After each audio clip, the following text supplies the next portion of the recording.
Proclamation number 5632, dated the March 21st, 1953. Surrendering the will to God. Offer yourselves as a sacrifice to the Lord. Passively hand yourselves over to Him. Desire that His will shall also be yours, that you no longer feel any kind of resistance in you, that you are totally devoted to Him. This complete surrender of your will to God's will assures right thinking, right wanting and right doing.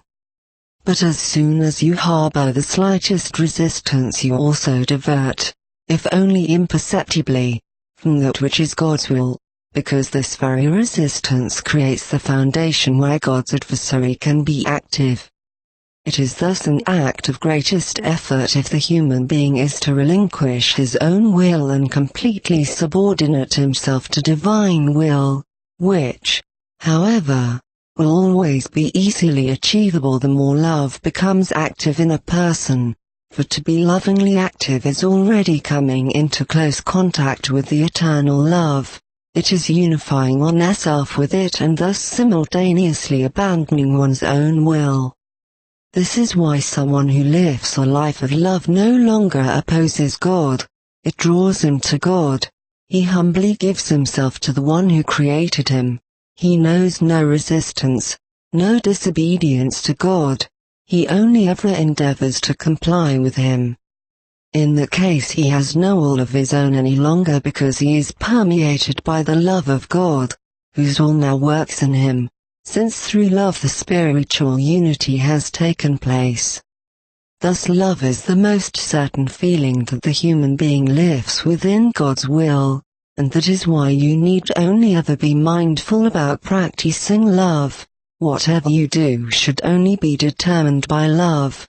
Your heart should be soft and tolerant, gentle and wholeheartedly humble, and helpful towards every human being. In every human being you should see your neighbor, your brother, because you are all children of one Father. You should let neither anger nor bitterness arise in you, but know that everything will approach you as is beneficial for your change, for your perfection. What is wicked in your environment shall become good through you.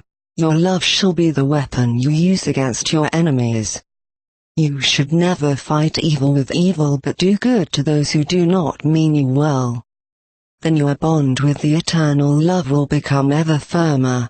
Then you live within God's will. Then His will has also become yours.